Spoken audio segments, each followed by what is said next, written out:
Sí, pues el título del sermón en esta mañana, resoluciones para el año nuevo, tiene sentido, ¿no? Comenzamos un nuevo año y muchos pensamos ya en toda esa lista de proyectos, de propósitos que tenemos por delante, que queremos cumplir antes de finalizar este año. Todos esos proyectos en los que de alguna forma esperamos, ¿no?, encontrar significado, ¿no?, si conseguimos que duren más allá de febrero, ¿verdad?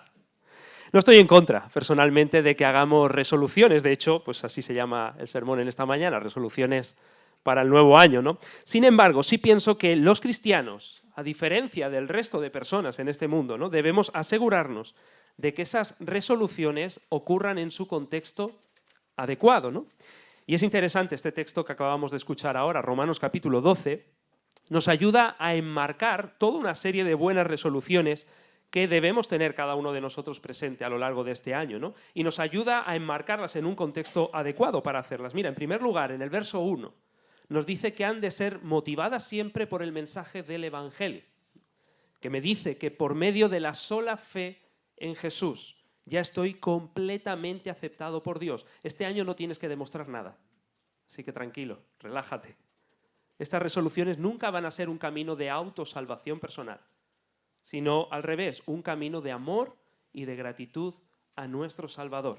Así que esto nos tiene que dar ya un punto de partida, ¿no? Además, verso 2 nos dice que han de conformarse a la voluntad de Dios, tal y como está revelada en la Biblia, y no perseguir, ¿verdad?, las metas que persigue este mundo.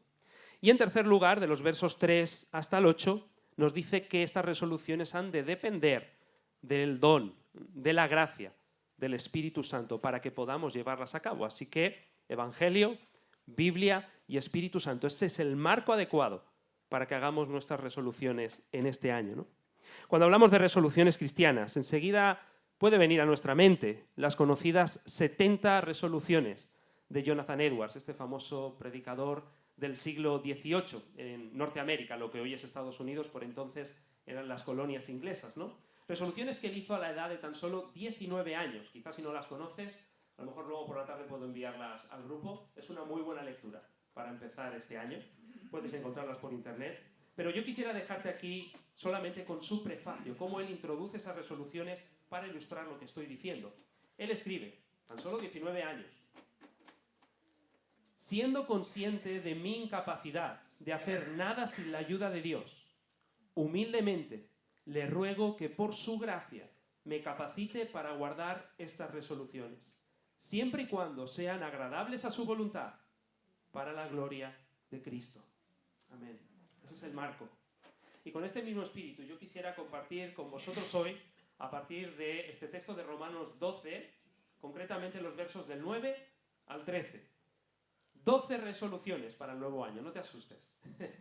Voy a intentar ser breve, pero quizá tampoco ahora tienes que recordarlas todas, las tienes en la Biblia, es un buen texto también para hacer resoluciones, pero quizá algunas te van a hablar de una manera especial a tu caso, a tu situación, y puedes quedarte con ellas, ¿no? Y seguramente podrás recoger las que mejor apliquen a tu situación, ¿no? Entonces, para refrescar esto, vamos a leer de nuevo los versos del 9 al 13 de Romanos capítulo 12.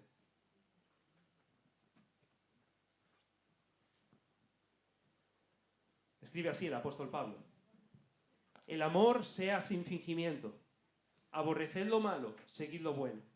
Amaos los unos a los otros con amor fraternal. En cuanto a honra, prefiriéndoos los unos a los otros. En lo que requiere diligencia, no perezosos, fervientes en espíritu, sirviendo al Señor, gozosos en la esperanza, sufridos en la tribulación, constantes en la oración, compartiendo para las necesidades de los santos, practicando la hospitalidad. Amén. Pues la primera resolución: resuelvo amar de verdad. El texto comienza con esta cláusula: el amor sea sin fingimiento. La clase de amor que está hablando aquí es ese amor ágape, ¿verdad? Es decir, el amor incondicional, un amor comprometido. Y se dice que este amor sea sin fingimiento. Ahí la palabra está pensando en el teatro antiguo, una palabra que conlleva la idea de no interpretar un papel tras una máscara, ¿no? Es decir, que no sea hipócrita, esa es exactamente la palabra, ¿no? ¿De qué formas puedo fingir que amo? Bueno, hay varias, ¿no? Algunos ejemplos. Cuando lo hago, es una acción, lo hago, pero de mala gana, ¿no? Cuando lo hago de cara a la galería, o cuando lo hago por un interés personal. Podríamos poner muchos más ejemplos, ¿no? Pero ¿cómo puedo mostrar esta clase de amor que se me está pidiendo? Pues creo que como en ningún otro lugar lo podemos ver ilustrado en el amor de Dios, que se ha reflejado y que se ha mostrado en su Evangelio, ¿no? Lo primero, es un amor que debe formar parte de tu esencia, de lo que eres, no solo de lo que haces. No decimos que Dios tiene amor, sino, como nos dice el apóstol Juan, Dios es amor, ¿no? Necesitas así pedirle a Dios que derrame ese mismo amor suyo en tu corazón, ¿no? Y eso solo puede venir empezando por la fe en Jesucristo. Además, es un amor que no depende del otro. El mismo apóstol Pablo en esta carta de Romanos escribirá un poco antes: mas Dios muestra su amor para con nosotros, en que siendo aún pecadores, Cristo murió por nosotros. Dios nos amó cuando no éramos amables. Los motivos de ese amor se encontraban en Él y no en nosotros. De esa misma manera, este amor no depende del otro. Además, es un amor que siempre toma la iniciativa. El apóstol Juan escribirá en su primera carta: nosotros le amamos a Él porque Él nos amó primero a nosotros. Este tipo de amor siempre se adelanta al otro. Además, es un amor sacrificial. Texto conocido, Juan 3:16. Porque de tal manera amó Dios al mundo, que ha dado a su Hijo unigénito. La magnitud del amor siempre se mide por el valor de lo que se da. Y Dios ha dado su Hijo por nosotros. Y por último, es un amor servicial. El mismo apóstol Pablo escribe en su carta a los Efesios: pero Dios, por el gran amor con el que nos ha amado, aun estando nosotros muertos en pecados, nos dio vida juntamente con Cristo. O sea, Dios nos amó no de cualquier manera, sino conociendo realmente nuestra necesidad y atendiéndola, ¿no? Sirviendo a nuestra necesidad real. Este tipo de amor ha de ser un amor que sirve al otro, ¿no? Y te pregunto en esta mañana, ¿a quién estás amando de esta manera? Piensa en diferentes contextos, en tu matrimonio, en tus hijos, iglesia, amigos, aún enemigos, dice Jesús, ¿verdad? También. ¿Por quién me estoy esforzando de esta forma, pase lo que pase? ¿Dónde están las heridas que deja amar de este tipo de forma a otros, ¿no? En mi vida? Bueno, resuelve en este año amar de verdad, como Dios nos ha amado a nosotros. La segunda resolución: resuelvo discernir todo con precisión.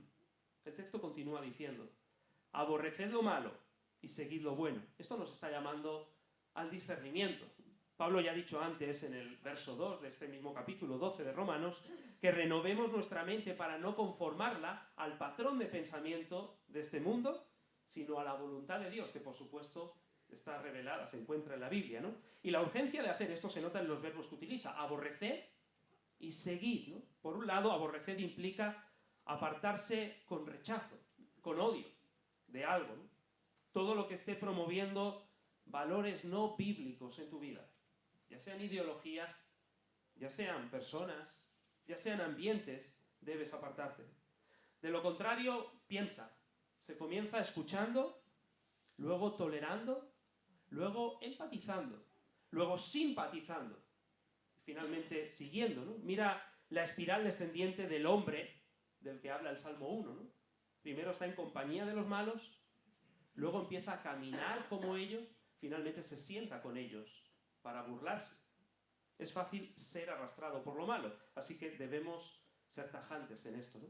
Pero por otro lado, la palabra seguir, ahí tiene la idea de adherirse estrechamente a algo como el pegamento. Se nos llama a pegarnos tan estrechamente a la palabra de Dios, como si fuese un adhesivo. Que se pueda decir de nosotros, como se decía de aquel puritano, John Bunyan, ¿no? El autor del Progreso del Peregrino, que le cortes por donde le cortes, de su sangre siempre sale biblina. De nuevo es el contraste que se ve en el Salmo 1, ahora con el justo, ¿no? Él, en la ley del Señor está su delicia, y en su ley medita de día y de noche. Vive pegado a la Escritura, y todo lo evalúa siempre bajo su prisma, ¿no? ¿En qué áreas estás pensando como el mundo todavía? Resuelve en este año sacar de tu mente la mentalidad del mundo y cultivar la mente del Señor en cualquier área de tu vida, ¿no? Entrena tu mente en la Escritura para discernir todo con precisión. Necesitarás un plan sistemático de lectura de la Biblia para este año, entonces. Resuelve apartarte de todo lo que promueva valores no bíblicos en tu vida. Y quizá esto nos va a llevar a tomar decisiones, ¿no?, con respecto a qué me voy a apartar y a qué voy a seguir, ¿no? Qué ideas vamos a escuchar, qué compañías vamos a frecuentar y cuáles no. Evalúa todo bajo el prisma de la ley del Señor. Resolución número 3. Resuelvo tratar con afecto a los demás. Continúa el texto así. Amaos, también se podría traducir aquí, ser afectuosos los unos con los otros con amor fraternal. Ahora, si antes nos hablaba de ese amor ágape, se nos está hablando del amor fileo, es decir, el amor fraternal, la amistad. Se nos llama aquí no solo a comportarnos bien con otros, sino a ser cariñosos cuando lo hagamos, ¿no? Proverbios enseña una y otra vez que la forma es tan importante como el fondo en todo lo que decimos o en todo lo que hacemos, ¿no? La palabra blanda quita la ira, dice, ¿no? La palabra a su tiempo, cuán buena es. ¿Cómo mostraron este tipo de amor David, el rey de Israel, y Jonatán, su amigo, verdad? No solo estaban comprometidos con ese amor ágape, sino que continuamente tenían muestras de afecto, de cariño, de ternura entre ellos, ¿no? Por mucho tiempo se ha dicho que los varones no deben amar así. ¿Qué mentira es esa? Pablo manda una y otra vez a las iglesias que acaben saludándose con un beso santo, ¿no? Saludándose cariñosamente. Eso es lo que se espera de nosotros, ¿no? Al mirar a la iglesia, no se deberían ver solamente relaciones correctas, sino relaciones cariñosas entre nosotros, ¿no? ¿Ya ves la iglesia, a los hermanos, como tu familia? ¿O es solamente el grupo, ¿no?, al que asisto el domingo, ¿no? Y por supuesto, este afecto se debe extender a todas nuestras relaciones, ¿eh? En el hogar, en el trabajo. Estoy siendo indiferente, duro, agrio con mi mujer, con mi marido, con mis hijos, con ese compañero de trabajo a veces. Resuelven este año hacer lo correcto de la forma correcta, ¿no? Mostrar cariño y afecto a las personas, especialmente aquí en la iglesia. Resolución número 4. Resuelvo destacar lo bueno en otros. Ahora el texto dice, en cuanto a honra, prefiriéndoos los unos a los otros. Esto parece una utopía, ¿no?, en una sociedad tan competitiva como la nuestra. Es raro encontrarte en un grupo de personas reunidas, quizá de compañeros de trabajo, para ponerte a hablar bien de alguien que no esté allí, ¿no? Es un poco raro, ¿no? Si llegas a hacer un comentario así, incluso se crea un silencio incómodo. Nadie sabe muy bien cómo gestionar esa información, ¿no? Parece que haya pasado un ángel. Sin embargo, se nos llama a alabar lo bueno que hay en otros con preferencia. Y aquí la palabra prefiriendo tiene que ver con ponerte a la delantera. Es decir, que te adelantes, pero no para destacarte a ti, sino para destacar a otro. Tenemos un problema serio si somos incapaces de mirar a las personas o a la iglesia y no saber detectar ninguna muestra de la gracia de Dios en ellas. Fíjate, cuando Jesús vio a Natanael, ¿no?, alguien bastante escéptico en cuanto a él, ¿no?, él vio más allá, miró su corazón y dijo, he aquí un verdadero israelita en quien no hay engaño. Destacando el ejemplo de Jesús mismo, que precisamente él fue deshonrado para honrarnos a nosotros, ¿no? El apóstol Pablo escribe en su carta a los filipenses, nada hagáis por contienda o por vanagloria, es decir, por orgullo, antes bien con humildad, estimando cada uno a los demás como superiores a él mismo, o sea, como más importante que yo, no mirando cada uno por lo suyo propio, sino cada cual también por lo de los otros. Siempre me llama la atención cómo el apóstol Pablo comienza su carta a los Corintios, la primera carta. Corintio era una iglesia realmente con problemas serios, incluso muestras de menosprecio grave hacia el mismo apóstol Pablo, ¿no? Pero sin embargo él comienza enumerando todas las virtudes que él ve en esa iglesia y dando gracias a Dios por ellas. Resuelven este año ser el primero, pero el primero en poner el foco en otro. Y para eso va a hacer falta que trabajemos bien nuestra identidad en Cristo. Saber quién eres, a la luz no de lo que otros dicen, no de lo que tienes que demostrar y competir con otros, sino a la luz del amor de Dios y de la obra de la cruz a tu favor, ¿no? Y esto te va a dar libertad para elogiar humildemente a otros, sin problemas. Resuelve pensar, dar gracias, detectar en tus conversaciones lo bueno que hay en otros en este año. Resolución número 5. Resuelvo esforzarme al máximo en cada asunto. Así sigue diciendo el texto. En lo que requiere diligencia, no perezosos. Dios nunca bendice a la pereza. Y Proverbios de nuevo nos habla de esto una y otra vez, ¿no? Jesús dijo, hasta ahora mi Padre trabaja y yo trabajo. O sea que la pereza no tiene nada que ver con la imagen de Dios en el hombre, en tu vida ni en la mía, ¿no? De hecho, la ociosidad es una gran aliada del pecado. Piensa en estos ejemplos. ¿Cuándo pecó terriblemente David? Sino cuando se quedó ocioso en su palacio, en el tiempo en el que debería estar en la guerra con los otros reyes, ¿no? ¿Quiénes se unieron en el tiempo de los jueces a Abimelech, el hijo de Gedeón, para usurpar el reinado de Israel, matar a todos sus hermanos que podrían ser competidores, sino hombres ociosos, dice el texto? ¿A quiénes juntaron los judíos para maltratar a Pablo y Silas en la ciudad de Tesalónica? Sino, dice el texto de nuevo, a hombres ociosos de la ciudad, gente que no sabe qué hacer. La ociosidad siempre es enemiga de la virtud. Piensa, para que un jardín se llene de maleza solo hace falta que hagas una cosa. Nada. Las malas hierbas siempre crecen solas, ¿no? Ser diligente, trabajar esforzadamente, es lo que lo evita, ¿no? ¿Ya manejas la vida cristiana como debes? Seguramente la respuesta de todos nosotros es no. Pero la pregunta, ¿ya has planificado cómo lo vas a hacer mejor este año que el año que dejas atrás? Hay tanto para hacer, ¿verdad? Pablo escribe en su carta a los Efesios, mirad pues con diligencia cómo andéis, no como necios, sino como sabios, aprovechando bien el tiempo, porque los días son malos. Pienso que no hay nada que hable peor de nuestra fe que una vida pasiva, una vida que no se esfuerza por nada. Resuelve en este año levantarte del sofá, dejar a un lado perder el tiempo en redes sociales y con la ayuda del Señor ser diligente en todo lo que debes serlo, en tu crecimiento espiritual, cambiar tu carácter, acabar con ese hábito, tu vida de oración, lectura de la Biblia, asistir a los cultos, poner en marcha tus dones, cuidar tu cuerpo, vigilar tu mente, cuidar tu matrimonio, atender tus hijos, cuidar tus amistades, dedicarte a tus estudios. Como nos enseña Eclesiastés, todo lo que la providencia, todo lo bueno que Dios ha traído a tu mano en este año, hazlo con todas tus fuerzas. No seamos perezosos, no nos cansemos, dice Pablo, de hacer el bien, porque a su tiempo segaremos si no desmayamos. Resolución número 6. Resuelvo mantener el entusiasmo espiritual. Ahora dice el texto, fervientes en espíritu.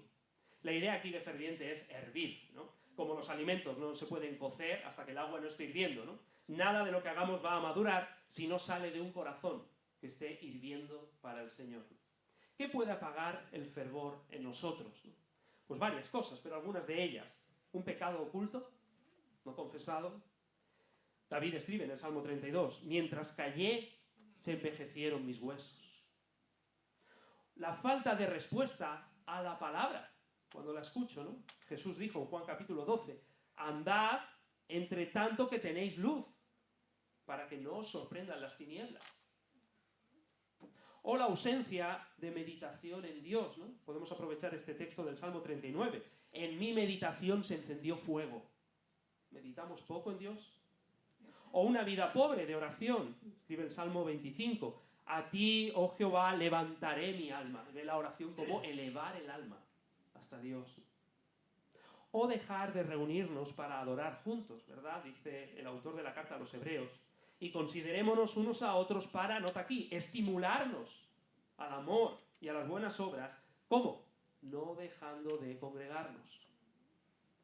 Un ejemplo más, descuidar lo que el Señor nos ha dado. Pablo le escribe a Timoteo, por lo cual te aconsejo que avives el fuego del don de Dios que está en ti. Ahora, ¿qué puede ayudarme a mantener el entusiasmo? Pues además de atender todas estas cosas, como siempre, el Evangelio es el combustible que necesitamos y que va a encender nuestro corazón, ¿no? Pablo mismo lo dijo, porque el amor de Cristo nos constriñe, ahí la idea es nos aprieta, nos está empujando, ¿no? Resuelve cada día contemplar en oración, a solas, con otros hermanos, hasta que se entienda tu corazón las verdades del Evangelio, esas viejas verdades que nunca deben ser olvidadas. Contempla la santidad de Dios, la profundidad de tus pecados, la gracia que encontramos en Jesucristo, el coste de la cruz, el poder de su resurrección, su intercesión continua ahora en el cielo por cada uno de nosotros, la vida que nos ha dado con el Espíritu Santo, la esperanza eterna que nos espera, y que todas esas cosas enciendan tu corazón. ¿Cómo celebras los goles de tu equipo? ¿Con qué fervor defiendes esa causa política? ¿No lo tendrás mucho más por el Señor que te ha rescatado? ¿Con qué fervor estamos atendiendo sus asuntos? Resuelve este año mantener el entusiasmo espiritual en todo lo que hagamos. Y pasamos ya al epicentro de estas resoluciones. Resolución número 7. Resuelvo vivir como un siervo del Señor. El texto sigue diciendo, sirviendo al Señor. ¿Qué mejor epitafio podríamos esperar al final de nuestra vida, ¿no? Que este? ¿Qué estuvo haciendo? Sirviendo al Señor. Ese es el resumen de su vida. ¿De qué otra forma mejor podrías invertir tu tiempo, tu vida? Servir al Señor no es otra cosa que vivir toda nuestra vida al completo. No solo la parte eclesial, sino toda nuestra vida delante de Él, para Él, todos los días, en cualquier contexto, ¿no? Somos mayordomos de sus bienes, somos administradores de sus intereses en este mundo. Mi cuerpo, mi familia, mi dinero, mi tiempo, mi iglesia, mi empleo, mis estudios, mis amistades, todo absolutamente viene de Él. Y todo es de Él, ¿no? Piensa, si al acabar este año acabase también tu vida y te preguntasen ¿cómo la has pasado? Podrías responder sirviendo al Señor. Se cuenta que en una ocasión le preguntaron a este otro famoso predicador también del siglo XVIII, John Wesley, ¿qué haría si supiera que Jesús regresaría al día siguiente? Y él respondió algo como esto: seguiría haciendo exactamente lo mismo que estoy haciendo hoy. ¿Podríamos responder eso nosotros? Sirviendo al Señor, dice, ¿de qué otra manera mejor me podría encontrar el Rey en su venida que dedicándome a los intereses de su reino? ¿Puedes decir lo mismo? Puede ser que Jesús regrese mañana mismo. Puede ser quizá que en este año tú te adelantes y vayas a encontrarte con Él. Resuelve dedicar cada día de tu vida durante este próximo año a servir al Señor con todo el corazón, el tiempo y las oportunidades que Él te haya dado. Y que de esta manera tú también puedas escuchar aquello al final de bien, buen siervo y fiel, sobre poco has sido fiel, sobre mucho te pondré. Entra en el gozo de tu Señor. Resolución número 8. Resuelvo vivir a la luz de la eternidad. Continúa nuestro texto así. Gozosos en la esperanza. ¿De qué serviría la fe cristiana sin esperanza, ¿no? Y aquí por esperanza se refiere, por supuesto, a la vida eterna, del cielo, ¿no? ¿Cómo puedo aumentar y tener gozo en esta esperanza cristiana, ¿no? Pues déjame darte también algún consejo aquí. En primer lugar, pasa más tiempo en el cielo. En cómo será estar en la presencia de Dios. Con el Señor Jesús, con un cuerpo renovado, en compañía de todos los santos a lo largo de toda la historia y de sus ángeles, envueltos de una creación totalmente restaurada, sin más pecado, sin injusticia, sin dolor, sin enfermedades, sin muerte. Normal que David dijera en el Salmo 16, en tu presencia y plenitud de gozo, delicias a tu diestra para siempre. Disfruta más del Señor Jesús ahora, su divinidad, su humanidad, sus atributos, sus obras, especialmente su cruz, sus títulos, su reinado, su regreso. Crece por medio de todas estas cosas en tu comunión con Él, en tu expectativa de verle, ¿no? Y como nos dice el apóstol Juan en su primera carta, y sabemos que cuando Él se manifieste, seremos semejantes a Él, porque le veremos tal como Él es. Aumenta tu expectativa de ver al Señor Jesús, teniendo comunión, disfrutando más de Él ahora. Y en tercer lugar, invierte más en el banco celestial que en el de este mundo, ¿no? Jesús dijo, porque donde esté vuestro tesoro, allí estará también vuestro corazón. ¿Quieres gozo en el corazón? Pues que el cielo sea tu tesoro, ¿no? Los que invierten en un buen plan de pensiones esperan, ¿no?, que llegue su jubilación con entusiasmo. ¿Cuánto más gozo habrá en nosotros esperando el cielo si hemos invertido bien allí? ¿Cuánto más lo estaremos esperando, ¿no? Pablo manda en su carta a Timoteo, a los ricos de este siglo, esto podría ser a cualquiera de nosotros que tenemos bienes en este mundo, que hagan bien, que sean ricos, pero en buenas obras, dadivosos, generosos, atesorando para sí buen fundamento para lo porvenir, que echen mano de la vida eterna. Invertir en buenas obras, fruto de la fe, es la mejor inversión que tú puedes hacer. Entonces resuelve también en este año echar mano de la vida eterna. Vivir con los pies en la tierra, pero con la cabeza en el cielo, ¿no? Hacer tuyo el lema de Pablo. Para mí el vivir es Cristo, el morir, ganancia. Moverte aquí como los que saben que han de acabar allí. Evaluar y valorar todas las cosas en tu vida a la luz del peso eterno que tengan y no según la apariencia que este mundo presenta, ¿no? Resolución número 9. Resuelvo contentarme en cualquier situación. Sigue diciendo el texto, sufridos en la tribulación. Seguramente, como en el año que dejamos atrás, en este año que está por delante, nos esperen diferentes situaciones complicadas en la vida, ¿no? La cuestión es cómo las vamos a afrontar. ¿Con queja? ¿Con incredulidad? ¿Con confusión? ¿O con contentamiento? Pablo escribe en su carta a los Filipenses, he aprendido a contentarme cualquiera que sea mi situación. Qué consuelo que el apóstol Pablo tenía un margen de mejora, ¿verdad? He aprendido, dice. Nosotros también debemos aprender a esto, ¿no? ¿Cómo puedo aprender? No solo a conformarme, sino a contentarme en cualquier situación durante este año. Bueno, considera las siguientes ideas, quizá nos pueden ayudar también a nosotros. La primera, piensa, no estoy siendo tratado como merezco. Dice el Salmo 103, que Dios no ha hecho con nosotros conforme a nuestras iniquidades, ni nos ha pagado conforme a nuestros pecados. Seguramente un reo no se va a quejar si sabe que mereciendo la pena de muerte, el juez al final le deja solamente con cadena perpetua o cualquier otro tipo de condena, ¿verdad?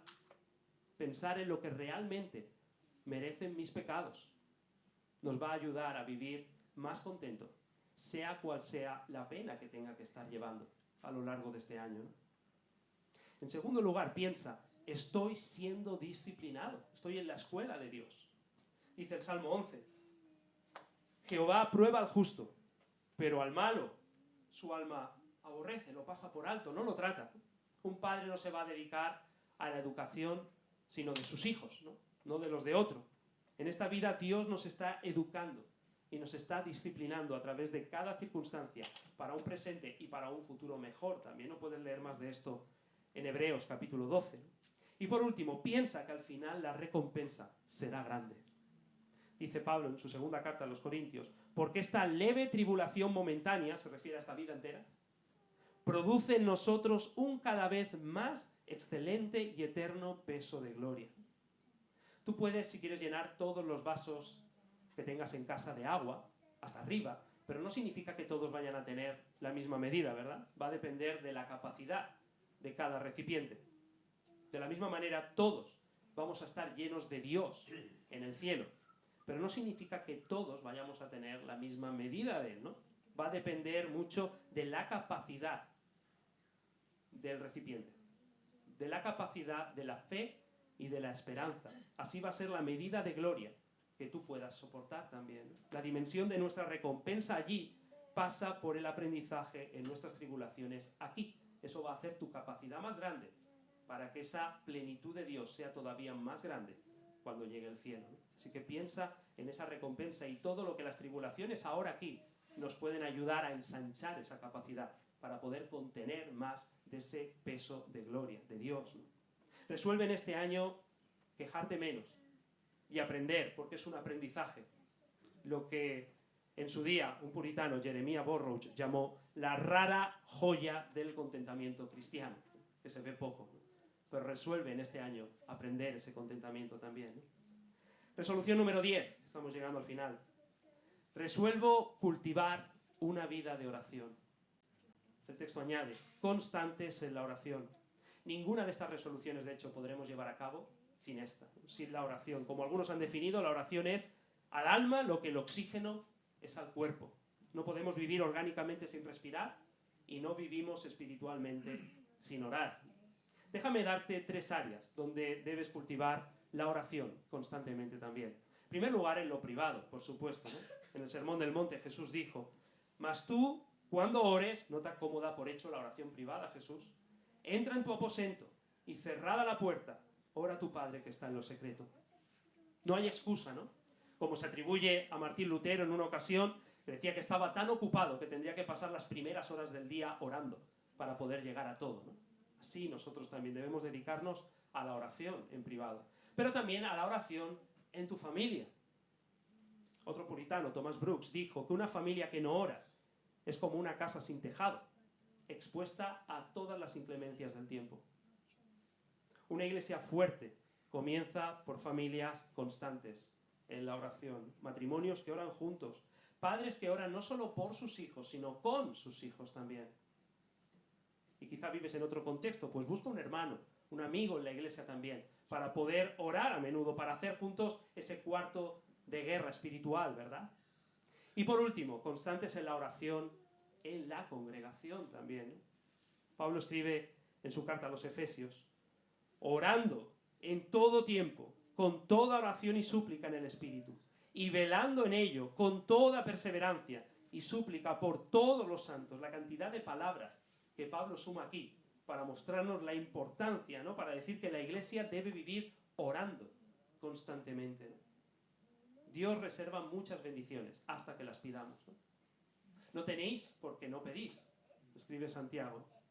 No tenemos lucha, como escribe Pablo, contra carne ni sangre, como para poder relajarnos, ¿no? Un ejército de hombres aplastaría a la iglesia.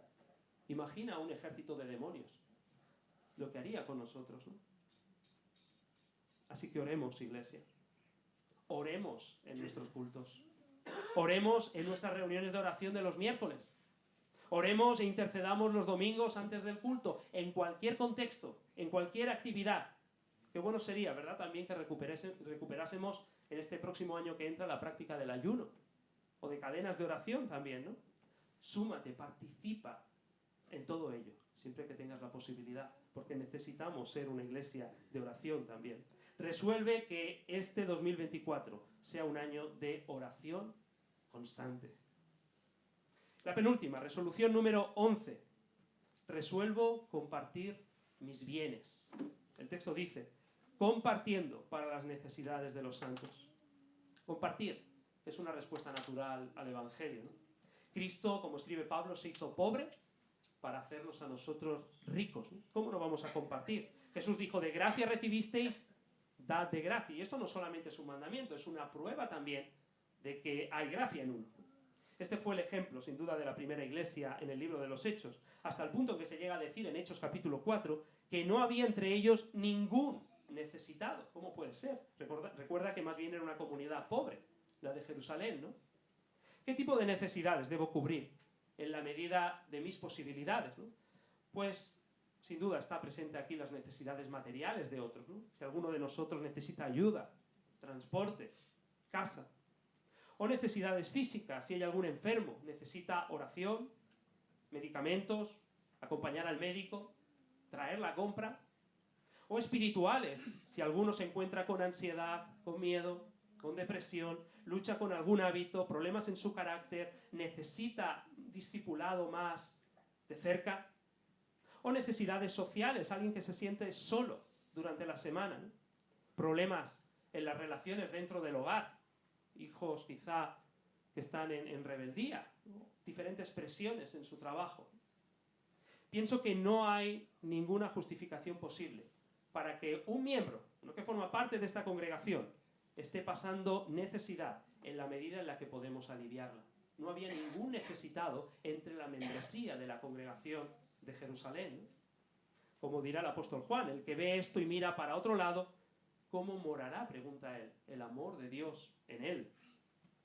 Ese es el amor que produce el Evangelio allá donde es creído y donde es alimentado continuamente, ¿no? Entonces resuelven este año buscar y aliviar las necesidades de otros, mayormente, como nos enseña la Escritura, comenzando por los de tu casa y por supuesto también en la familia de la fe, ¿no? Y por último, llegamos a la resolución número 12. Resuelvo practicar la hospitalidad. El texto acaba diciendo: practicando la hospitalidad. Esto tiene, por supuesto, relación con lo anterior, ¿no? Pero quizá abre más la puerta. Abre más la puerta de tu casa, abre más la puerta de tu corazón también.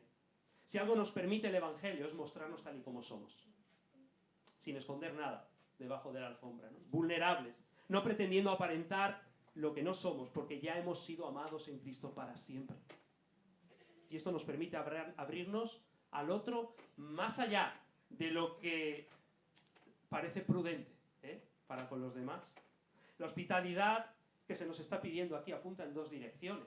Yo diría un carácter hospitalario y una casa hospitalaria, ¿no? A veces solamente pensamos directamente en abrir la casa e invitar a otros a comer. Creo que el punto va más allá de todo esto. Lo primero que debemos ver es la necesidad de tener un carácter hospitalario, ¿no?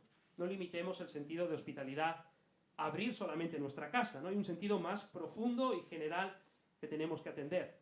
¿Tienes un carácter que invita a otros a venir a ti? ¿A buscar en ti consuelo? ¿Refugio? Por ejemplo, en la serie que estuvimos viendo, el carácter de Booz, con Ruth y con Noemí, ¿no? Esa tía a quien irían en primer lugar, a quien llamarían por teléfono para explicar algo. Y mira que esto no está hablando a los pastores, está hablando a la congregación entera, a cada uno de nosotros. Cultivemos ese carácter, ¿no? Por supuesto, también incluye una casa hospitalaria, ¿no? Ahora, esto no habla solamente de abrir nuestras puertas para invitar a comer a gente a tu casa, ¿no? Por bueno que eso sea, pero más bien está hablando de que todos conozcan que tu casa es un hogar, que tu familia puede ser un refugio para ellos también, ¿no? Que ahí siempre van a tener las puertas abiertas para encontrar la ayuda que necesitan, para ser aconsejados, para orar juntos, para contar lo bueno y lo malo sin sentirse juzgados, sino más bien comprendidos, ¿no? Amados. Estamos trabajando por tener ese hogar. Y se me ocurre ahora no solamente un carácter hospitalario, una casa hospitalaria, una congregación hospitalaria, una iglesia, donde todo el que entre enseguida puede sentirse muy bienvenida. No solo donde se predica la verdad, pero donde se practica la verdad también, con amor los unos a los otros, y puede respirar ese ambiente acogedor en medio nuestro, que así sea, ¿no? Resuelve en este próximo año seguir trabajando ese carácter dispuesto a hospedar, a abrazar con tu corazón y con amor a todos aquellos que estén a tu alrededor y que así lo necesiten. Y que un ejemplo de eso sea también tu casa y nuestra iglesia. 12 resoluciones. Una por mes, quizá. Amar de verdad. Discernir todo con precisión. Tratar con afecto a los demás. Destacar lo bueno en otros. Esforzarme al máximo en cada asunto. Mantener el entusiasmo espiritual. Vivir como un siervo del Señor. Vivir a la luz de la eternidad. Contentarme en cualquier situación. Cultivar una vida de oración. Compartir mis bienes. Y practicar la hospitalidad. En realidad todo se resume a una. Resuelve en este año responder al Evangelio. Y por lo tanto vivir como un cristiano. No hay una vida más digna, más virtuosa, más esperanzadora que esta. Que motivados entonces por el amor de Cristo, siguiendo la voluntad de Dios que tenemos en la Biblia y siempre con la ayuda, dependiendo de la ayuda del Espíritu Santo, resolvamos en este año llevarlas a cabo. Amén. Vamos a orar.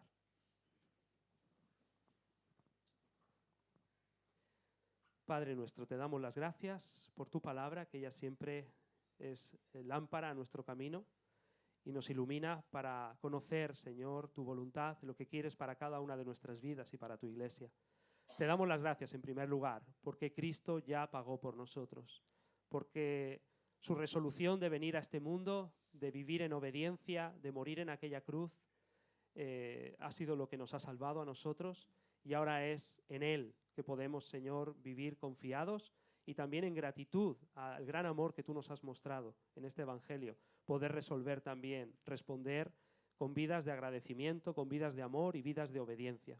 Ayúdanos a considerar cada una de estas resoluciones que en esta mañana estamos aprendiendo y poder llevarlas a cabo en nuestras vidas, en nuestros hogares y como iglesia también, Señor. Que todo sea para la gloria de tu nombre, para ser de bendición mutua los unos a los otros también y mejores testimonios tuyos en este lugar donde tú nos has puesto. En el nombre de tu Hijo Jesús. Amén. Y amén. Pues vamos a responder.